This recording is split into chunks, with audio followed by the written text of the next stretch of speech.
ನೋಡಿ ಮನೆಯವರೆಲ್ಲ ಎಷ್ಟು ಪುಣ್ಯ ಮಾಡಿದ್ರಂದ್ರೆ ಬೆಳಿಗ್ಗೆ ಎದ್ದಿದ ತಕ್ಷಣ ದೇವ್ರ ದರ್ಶನ, ಸಂಜೆ ಬೇಕಾ ದೇವ್ರ ದರ್ಶನ, ಮಧ್ಯಾಹ್ನ ಬೇಕಾ ದೇವ್ರ ದರ್ಶನ. ಯಾವುದು ಸಿಗ್ನಲ್ ಬಿಟ್ಟಾಗ ರೋಡ್ ದಾಟ ಶೋಕಿ. ನಮಸ್ಕಾರ ಕರ್ನಾಡು, ಎಲ್ಲರೂ ಹೇಗಿದ್ದೀರಾ? ಎಲ್ಲರೂ ಖುಷಿಯಾಗಿದ್ದೀರಾ ಅಂತ ಭಾವಿಸ್ತೀನಿ. ಇವತ್ತು ನಾನು ಬೆಳಗ್ಗೆ ಒಂದು ಟೆಂಪಲ್ಗೆ ಹೋಗೋಣ ಅಂತ, ಸ್ಪೆಷಲ್ ಆಗಿರೋ ಟೆಂಪಲ್ಲು. ಸ್ನೇಹಿತರೆ, ಈ ಟೆಂಪಲ್ಗೆ 75 ಇಯರ್ಸ್ ಆಗಿದೆ ಅಂತ ಬ್ಯಾಂಗ್ಳೂರಲ್ಲೇ. ಯಾವುದು ಅಂದರೆ ಶ್ರೀ ಕೋದಂಡರಾಮಸ್ವಾಮಿ ಟೆಂಪಲ್ಲು, ಈಜಿಪುರ. ಈಗಾಗಲೇ ಇದ್ದಂಥ ಕೋದಂಡರಾಮ ಸ್ವಾಮಿ ಟೆಂಪಲ್ ಅಲ್ಲಿ ವಿಷ್ಣುವಿನ ವಿಗ್ರಹನ ಪ್ರತಿಷ್ಠಾಪಿಸಿರೋದು. ನೀವೆಲ್ಲರೂ ನ್ಯೂಸಲ್ಲಿ ನೋಡಿರ್ತೀರಾ, ಪ್ರಪಂಚದಲ್ಲೇ ಅತ್ಯಂತ ದೊಡ್ಡದಾಗಿರೋ ವಿಷ್ಣುವಿನ ಏಕಶಿಲಾ ವಿಗ್ರಹ ಇರೋ ಟೆಂಪಲ್ ಅದು. ಅದ್ರ ಬಗ್ಗೆ ಇನ್ನು ಕಂಪ್ಲೀಟ್ ಡೀಟೇಲ್ಸು ನಾನು ಅಲ್ಲಿ ಹೋದ್ಮೇಲೆ ಹೇಳ್ತೀನಿ ನಿಮಗೆ. ಇಲ್ಲಿಂದ 21 ಕಿಲೋಮೀಟರ್ಸ್ ಇದೆ. ನಾವು ಔಟರ್ ರಿಂಗ್ ರೋಡ್ ಚೂಸ್ ಮಾಡಿದ್ದೀವಿ, ಟ್ರಾಫಿಕ್ ಇರಬಾರ್ದು ಅಂತ. ಈ ಟೆಂಪಲ್ಗೆ ಹೋಗ್ಬೇಕಂತ ನನಗೂ ತುಂಬ ದಿನದಿಂದ ಅನಿಸ್ತಾ ಇತ್ತು, ಯಾಕಂದರೆ ಹೆವಿ ಹಿಸ್ಟ್ರಿ ಇದೆ. 75 ಇಯರ್ಸ್ ಅಂದರೆ ಗುರು, ನಮ್ಮ ಅಪ್ಪ ಅವ್ರ ಕಾಲದದ್ದು ಟೆಂಪಲ್ ಇದು. ನೋಡಿ ಸ್ನೇಹಿತರೆ, ಇದು ಕೋದಂಡರಾಮ ಸ್ವಾಮಿ ಟೆಂಪಲ್ ಹಳೆಯದು. ನಾನು ಹೇಳಿದ್ನಲ್ಲ 75 ಇಯರ್ಸ್ ಓಲ್ಡ್ ಟೆಂಪಲ್ ಅಂತ, ಅದಿದೇನೆ. ಆ ಸ್ಟ್ಯಾಚ್ಯೂನ ತಿರುವಣ್ಣಾಮಲೈಯಿಂದ ಒಂದು ಲಾರಿಯಲ್ಲಿ, ದೊಡ್ಡ ಲಾರಿಯಲ್ಲಿ ಎತ್ಕೊಂಬಂದಿದ್ದಾಯಿತು. ಅದು ತಿರುವಣ್ಣಾಮಲೈಯಿಂದ ಬೆಂಗಳೂರಿಗೆ ಬರೋದಕ್ಕೆ 6 ಮಂತ್ಸ್ ಬೇಕಾಯಿತು. ಹೆಂಗಿದೆ ಅಂತ ನೋಡಬೇಕು, ನೋಡೋಣ, ಹೋಗೋಣ ಬನ್ನಿ. ಸಿಟಿ ಒಳಗಡೆ ಹೋಗಿದ್ದಿದ್ರೆ ಒಂದು 16 ಕಿಲೋಮೀಟ್ರ್ ಆಗ್ತಿತ್ತು ನನಗೆ ನಮ್ಮ ಮನೆಯಿಂದ. ನಾನು ಏನಕ್ಕೆ ಬೇಕು, ಬೆಳಗ್ಗೆ ಹೊರಟಿದ್ದೀವಿ, ಟ್ರಾಫಿಕ್ ಇರುತ್ತೆ. But outer ring road choose ಮಾಡಿದೆ. ಇಲ್ಲಿ 21 ಕಿಲೋಮೀಟರ್ಸ್ ತೋರಿಸ್ತಾ ಇದೆ. ವೆದರ್ ಹಿಂಗಿರ್ಬೇಕು ಗುರು, ಅಂತ ಬಿಸಿಲು ಇಲ್ಲ, ಮಳೆನೂ ಇಲ್ಲ, ರೈಡ್ ಮಾಡೋಕ್ಕೆ ಕರೆಕ್ಟಾಗಿ ವೆದರ್ ಇದು. ಅಜ್ಜಿ ಇಲ್ಲಿ 9 ಸಿಗ್ನಲ್ ಹತ್ರ ಆ ಟ್ರಾಫಿಕ್ಕು, ಯಾವಾಗ ನೋಡಿದ್ರು ಟ್ರಾಫಿಕ್ಕು ನೋಡ್ರಿ ಹೆಂಗಿದೆ. ನಾನು ಇದನ್ನು ಕ್ರಾಸ್ ಮಾಡ್ಕೊಂಡು ಹೋಗೋಕ್ಕೇ ಹಿಂಸೆ. ಏನೋ ಆಕ್ಸಿಡೆಂಟ್ ಆಗಿರೋಂಗಿದೆ. ಏನಕ್ಕೆ ಸುಮ್ಮನೆ ಕಾರ್ ನಿಲ್ಸಿದ್ದಾರೆ ಇಲ್ಲಿ? ಏನೋ ಆಗಿದೆ ಗುರು, ಪಂಚರ್ ಆಗಿರೋಂಗಿದೆ. ಇದು ಯಾವುದೋ ಲಾರಿ ಬಾಡಿ ಕಟ್ಸೋಕೆ ಎತ್ಕೊಂಡು ಹೋಗ್ತಾವ್ರೆ. ಇಲ್ಲಿ ನೈಸ್ ರೋಡ್ ಇದೆಯಾ ಲೆಫ್ಟ್ಗೆ, ಸೊ ನೈಸ್ ರೋಡ್ಗೆ ಹೋಗೋರು ಸ್ಲೋ ಮಾಡ್ಕೊಂಬಿಡ್ತಾರೆ, ಅದರಿಂದ ಸ್ವಲ್ಪ traffic. You have to play around ಅಷ್ಟೇ, ಟ್ರಾಫಿಕಲ್ಲೆಲ್ಲ. ಇಲ್ಲಂತೂ ನಾನೊಂದು ವರ್ಷದಿಂದ ನೋಡ್ತಾ ಇದ್ದೀನಿ, ರೋಡ್ ಹಿಂಗೆ ಇದೆ, ಜಲ್ಲಿಕಲ್ಲು, ಹಳ್ಳ. ಎಲೆಕ್ಷನ್ ಯಾವುದು ಹತ್ರದಲ್ಲಿ ಇಲ್ವಲ್ಲ, ರೋಡ್ ಸರಿಯಾಗಿಲ್ಲ. ಬ್ಯಾಂಗ್ಳೂರು ರೋಡ್ಸ್ಗೆಲ್ಲ ಒಂದು ಎಕ್ಸ್ಪಲ್ಸ್ ಗಾಡಿ ಇರಲೇಬೇಕು. ಮನೇಲಿ ಒಂದು ಎಕ್ಸ್ಪಲ್ಸ್ ಗಾಡಿ ಇದ್ದರೆ ಕರೆಕ್ಟಾಗಿರುತ್ತೆ.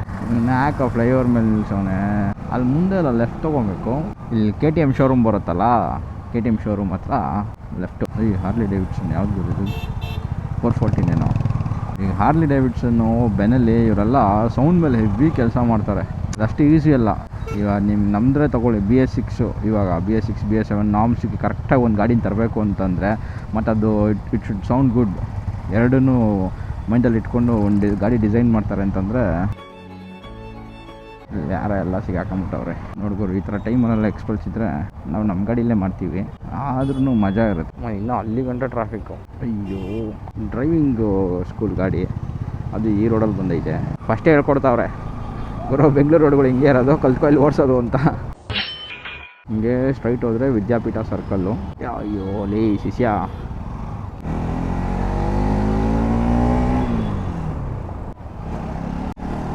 ಅವ್ರವ್ರು ಅರ್ಜೆಂಟ್ ಅವ್ರವ್ರಿಗೆ ಗುರು.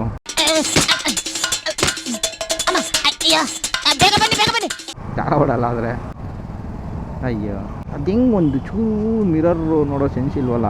ಅಲ್ಲ, ಇವ್ರನ್ನೆಲ್ಲ ನೋಡಿ ನೋಡಿ ನೋಡಿ ನಾವೇ ಕಲ್ತ್ಬಿಡ್ತೀವಿ ಬುದ್ಧಿನ. ಆಬ್ವಿಯಸ್ಸದು ಸಾಧು ಅವರು ಒಂದು ಡೈಲಾಗ್ ಹೇಳ್ತಾರಲ್ಲ, ಬಾವಿ ಆಳ ಇದೆ ಅಂತ ತಿಳ್ಕೊಳ್ಳೋಕ್ಕೆ ಇಳಿಲೇಬೇಕು ಅಂತೇನಿಲ್ಲ, ಬಾವಿ ಅಂದಮೇಲೆ ಆಳ ಇರುತ್ತೆ, ಹಂಗೆ ನೋಡ್ಬಿಟ್ಟೆ ತಿಳ್ಕೊಂಬಿಡ್ಬೇಕು. ಏನು ಅರ್ಥವೇ ಆಗ್ತಿಲ್ವೇ ಈ ಕೇಸು? ಏನಿದು, ಏನೋ ಗೊತ್ತಾಗ್ತಿಲ್ಲಪ್ಪ. ಬುದ್ಧಿ ಕಲ್ತ್ಕೊಂಡ್ಬಿಡ್ಬೇಕು. ಸ್ನೇಹಿತರೆ, ನಿನ್ನೆ ಸಂತೋಷ್ ಬಾಲರಾಜ್ ಅವ್ರು ತೀರ್ಕೊಂಡಿದ್ದಾರೆ. ನೀವು ನೋಡಿರ್ತೀರಾ, ಕರಿಯಾಟು ಕೆಂಪ ಸಿನಿಮಾ ಹೀರೋ, 34 ವರ್ಷ ಅಂತೆ. ಅದಕ್ಕೆ ಹೇಳೋ ಸ್ನೇಹಿತರೆ, ಚಿಕ್ಕ ಚಿಕ್ಕ ವಿಷಯನೂ ನೆಗ್ಲೆಕ್ಟ್ ಮಾಡಬಾರ್ದು. ಅದು ಜಸ್ಟ್ ಜಾಂಡೀಸ್ ಅಂತೆ. ಜಾಂಡೀಸ್ ಏನು ಚಿಕ್ಕ ಕಾಯಿಲೆ ಅಲ್ಲ. ಇದ್ದಿದ್ರೆ ಇನ್ನೂ ಏನಾದರೂ ಸಾಧನೆ ಮಾಡಿರೋರೇನೋ. ಮದುವೆ ಆಗಿಲ್ಲ, ಆರೋಗ್ಯದ ಕಡೆಗೆ ಗಮನ ಕೊಡ್ರಿ ಸ್ನೇಹಿತರೆ. ಚಿಕ್ಕದಂತ ನೆಗ್ಲೆಕ್ಟ್ ಮಾಡಿಬಿಡಿ. ಚಿಕ್ಕದೋ ದೊಡ್ಡದ ಏನೋ ಬಂದರೆ ಹುಷಾರಾಗಿ ನೋಡ್ಕೊಳ್ಳಿ ಅಷ್ಟೇ. ಎಲ್ಲರೂ ಒಂದಿನ ಹೋಗೋದೇ, ಸ್ವಲ್ಪ ಆರಾಮಾಗಿ ಹೋಗೋಣ ನಿಧಾನಕ್ಕೆ, ಆ ಥರ ಬೇಡ ಯಾವುದ್ರಲ್ಲೂ. ಈ ಸಿಗ್ನಲ್ ಟ್ರಾಫಿಕ್ ಪೊಲೀಸ್ ಇದ್ದಾರೆ ನೋಡಿ ಪಾಪ, ಚಿಕ್ಕ ರೋಡು ಆದರೂ ಟ್ರಾಫಿಕ್ ಆಗಿಬಿಡುತ್ತೆ. ಟ್ರಾಫಿಕ್ ಪೊಲೀಸವರು ಮಾಡ್ತಾರೆ ಗುರು ಪಾಪ, ಕಷ್ಟಪಟ್ಟು ಕೆಲಸ ಮಾಡ್ತಾರೆ. ಒಂದೊಂದ್ಸಲ ನೋಡಿದ್ರೆ ಅಯ್ಯೋ ಪಾಪ ಅನಿಸ್ಬಿಡುತ್ತೆ. ಆ ಬಿಸಿಲಲ್ಲಿ, ಆ ಮಳೆಯಲ್ಲಿ ಸಾಗಬಿಟ್ರಪ್ಪ.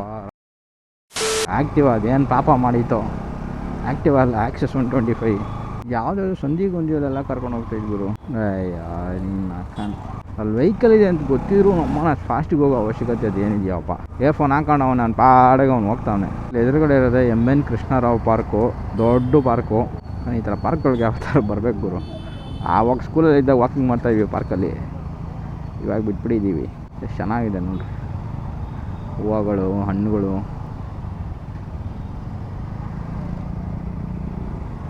ಒಬ್ಬೊಬ್ಬೊಬ್ಬ ನಾವು ನೋಡದೇ ಇರೋ ಹಣ್ಣುಗಳೆಲ್ಲ ಇದ್ದಾವೆ. ಯಾವುದು ಸಿಗ್ನಲ್ ಬಿಟ್ಟಾಗ ರೋಡ್ ದಾಟಾಶೋಕ್ಕೆ ಅಲ್ಲಿ ಸಿಗ್ನಲ್ ಹಾಕವ್ರ ನೋಡೋದೇ ಇಲ್ಲ ಗುರು. ನಮ್ಗೆ ಯಾರು ಗುರಿತಾನೆ ಬಿಡು ಅನ್ನಂಗೆ. ಸಾಲ್ತಾನೆ ಇಲ್ಲ ಗುರು ದಾರಿ. ಇನ್ನೂ 7 ಕಿಲೋಮೀಟ್ರ್ ಇದೆಯಂತೆ. ಶಿವ ಶಿವ ಹೋಗೋ ಮಾರಾಯ. ಎಲ್ಲ ಕಿಲಾಡಿ ಥರ ಬಂದೆ. ಬ್ಯಾಂಗ್ಳೂರು ರೋಡ್ಸಲ್ಲಿ ಒಂದು ಚೂರು ಥ್ರಾಟ್ಲು ಓಪನ್ ಮಾಡಿದ್ರೆ ಯಾರು ಬಂದ್ಬಿಡ್ತಾರೆ ಅದಕ್ಕೆ. ಓದ್ತಾಯಿದ್ದೀವಿ ಸುಮ್ಮನೆ. ಇನ್ನೂ 5 ಕಿಲೋಮೀಟ್ರ್ ಇದೆ. ಅಯ್ಯಪ್ಪ ಬ್ಲ್ಯಾಕ್ ಬ್ಯೂಟಿ ಹೆಂಗೈತೆ ನೋಡ್ರಿ.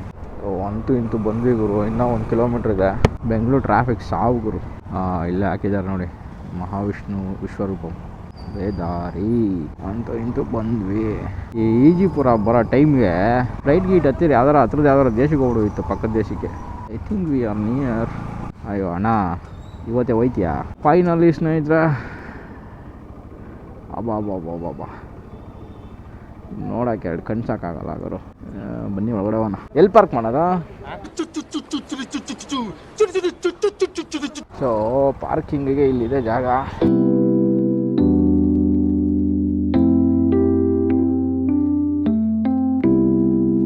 ಸ್ನೇಹಿತರೆ ಫೈನಲಿ ವಿಷ್ಣುವಿನ ವಿಶ್ವರೂಪದ ಮುಂದೆ ಬಗ್ಗೆ ಚಿಕ್ಕದಾಗಿ ಹೇಳ್ಬೇಕಂತಂದ್ರೆ 108 ಅಡಿ ಇದೆ. ವಿಶ್ವದಲ್ಲಿ ಅತಿ ದೊಡ್ಡದಾದ ಏಕಶಿಲಾ ವಿಗ್ರಹ ವಿಷ್ಣುದು. ಅಂದ್ರೆ ಏಕಶಿಲಾ ಅಂದ್ರೆ ನಿಮ್ಗೆ ಗೊತ್ತಿರ್ಬೋದು, ಒಂದೇ ಕಲ್ಲಲ್ಲಿ ಕೆತ್ತಿರೋದು. ಇದನ್ನ ತಿರುವಣ್ಣಾಮಲೈಯಿಂದ ಎತ್ಕೊಂಡ್ಬಂದಿರೋದು. ಅದು 204 ವೀಲ್ ಇರೋ ಲಾರಿಯಲ್ಲಿ ಎತ್ಕೊಂಡ್ಬಂದಿರೋದು ಇಲ್ಲಿಗೆ. ಅಲ್ಲಿ 2019 ಸ್ಟಾರ್ಟ್ ಮಾಡಿದ್ಕೆ ಎತ್ಕೊಂಬರೋದು 6 ತಿಂಗಳಾಯ್ತಂತೆ ಇಲ್ಲಿಗೆ ಎತ್ಕೊಂಬರೋದು, ಈಜಿಪ್ಟ್ಗೆ ಎತ್ಕೊಂಬರಕ್ಕೆ. ಆಮೇಲೆ ಇದು ಕಾರ್ಯ ಸ್ಟಾರ್ಟ್ ಆಗಿದ್ದು ಇದನ್ನ ಅಂದ್ರೆ ಇದನ್ನ ಕೆತ್ತೋದಕ್ಕೆ ಸ್ಟಾರ್ಟ್ ಮಾಡಿದ್ದು 2010ರಲ್ಲಿ ಸ್ಟಾರ್ಟ್ ಮಾಡಿದಂತೆ. ಇದು 10 ಸ್ಟಾರ್ಟ್ ಮಾಡಿ 19ರಲ್ಲಿ ಮುಗಿಸ್ಕೊಂಡು ಅಲ್ಲಿಂದ ಎತ್ಕೊಂಬರಕ್ಕೆ ಸ್ಟಾರ್ಟ್ ಮಾಡಿ 6 ತಿಂಗಳಿಗೆ ಇಲ್ಲಿಂದ ತಂದು ಈಗ ಮೊನ್ನೆ ತಾನೇ ಓಪನ್ ಮಾಡಿದ್ದಾರೆ. ಅಬ್ಬಾ ನೋಡಕ್ಕೆ ಕನ್ಸಾಗ್ತಿಲ್ಲ. ಅದು ಬೆಂಗಳೂರಲ್ಲಿ ಇಂಥ ಒಂದು ವಿಷ್ಣುವಿನ ವಿಗ್ರಹ ಇದೆ ಅಂತಂದ್ರೆ, ಅದು ವಿಶ್ವದಲ್ಲಿ ಅತಿ ದೊಡ್ಡದಾದ ವಿಷ್ಣುವಿನ ವಿಗ್ರಹ ಇದೆ ಅಂತಂದ್ರೆ ನಾವೆಲ್ಲ ಹೆಮ್ಮೆ ಪಡಬೇಕಾಗಿರುತ್ತೆ ವಿಚಾರ. ಸ್ನೇಹಿತರೆ ದಯವಿಟ್ಟು ಟೈಮ್ ಮಾಡ್ಕೊಂಡು ಯಾವಾಗಲಾದ್ರೂ ಒಂದ್ಸಲ ಬಂದು ನೋಡ್ರಿ. ಸ್ನೇಹಿತರೆ ದೇವಸ್ಥಾನದ ಹಿಂದೆ ನಿಮ್ಗೆ ಕಾಣಿಸ್ಬೋದು ಕೋದಂಡರಾಮ ಸ್ವಾಮಿ ಟೆಂಪಲ್ ಇದೆ. ಈಗಾಗಲೇ ಇದ್ದಂತ ಕೋದಂಡರಾಮ ಸ್ವಾಮಿ ಟೆಂಪಲ್ ನಲ್ಲಿ ಹಣ ಪ್ರತಿಷ್ಠಾಪಿಸಿರೋದು. ಆಮೇಲೆ ಈ ದೇವಸ್ಥಾನಕ್ಕೇನೆ 75 ವರ್ಷದ ಇತಿಹಾಸ ಇದೆಯಂತೆ. 75 ವರ್ಷದ ಹಳೆಯ ದೇವಸ್ಥಾನ ಇದು. ಬನ್ರಿ ಹಂಗೆ ಒಂದು ರೌಂಡ್ ಹಾಕೋಣ. ಎಲ್ಲ ಕಣ್ ತುಂಬಾ ನೋಡ್ಕೊಂಡ್ಬಿಡ್ರಿ. ಇಲ್ಲಿ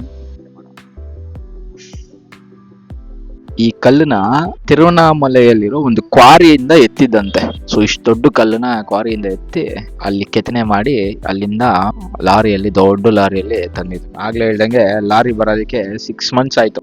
ಇಲ್ಲೆಲ್ಲ ಆಲ್ರೆಡಿ ಇದ್ದಂತ ಕೋದಂಡರಾಮ ಸ್ವಾಮಿ ಟೆಂಪಲ್ ಎಷ್ಟು ಚೆನ್ನಾಗಿದೆ. ಶಿವ, ಗಣಪ, ಗಣಪತಿ, ವಿಶ್ವರೂಪ ಪಾದದರ್ಶನಕ್ಕೆ 100 ರೂಪಾಯಿ ಅಂತೆ. ಭೂವರ ಸ್ವಾಮಿ ಇದ್ದಾರೆ ನೋಡಿ ಇಲ್ಲಿ. ವಿಶ್ವರೂಪ ಪಾದದರ್ಶನ 100 ರೂಪಾಯಿ ನೋಡ್ರಿ ಹೊರಗೆ. ಅದ್ರ ಮುಂಭಾಗಕ್ಕೆ ಸ್ಟ್ಯಾಚು ಇರೋದು. ಸ್ಟ್ಯಾಚು ಹಿಂದೆಗಡೆಯಿಂದೆಲ್ಲ ಫುಲ್ ಮೆಟ್ಲಿಗೆಲ್ಲ ಕೊಟ್ಬಿಟ್ಟು ಸಖತ್ತಾಗಿ ಮಾಡಿದ್ದಾರೆ. ಯಾಕಂದ್ರೆ ಅಭಿಷೇಕ ಎಲ್ಲ ಮಾಡ್ಬೇಕಲ್ಲ. ನಿಮ್ಮ ಮೇಲೋದನ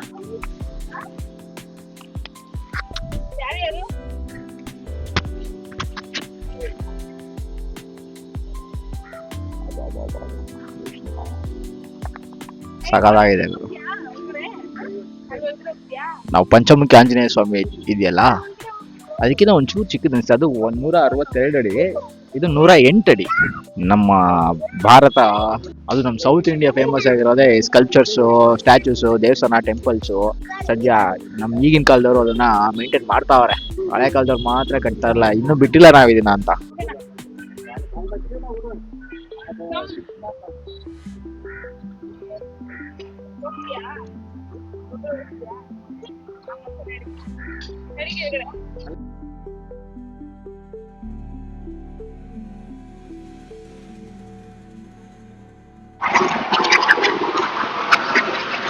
ನೋಡಿ ಮನೆಯವರೆಲ್ಲ ಎಷ್ಟು ಪುಣ್ಯ ಮಾಡಿದ್ರಂದ್ರೆ, ಬೆಳಿಗ್ಗೆ ಎದ್ದಿದ ತಕ್ಷಣ ದೇವ್ರ ದರ್ಶನ, ಸಂಜೆ ಬೇಕಾ ದೇವ್ರ ದರ್ಶನ, ಮಧ್ಯಾಹ್ನ ಬೇಕಾ ದೇವ್ರ ದರ್ಶನ, ಕಿಟಕಿಯಿಂದ ಆಚೆ ಬಂದ್ರೆ ಸಾಕು ದೇವ್ರ ದರ್ಶನ.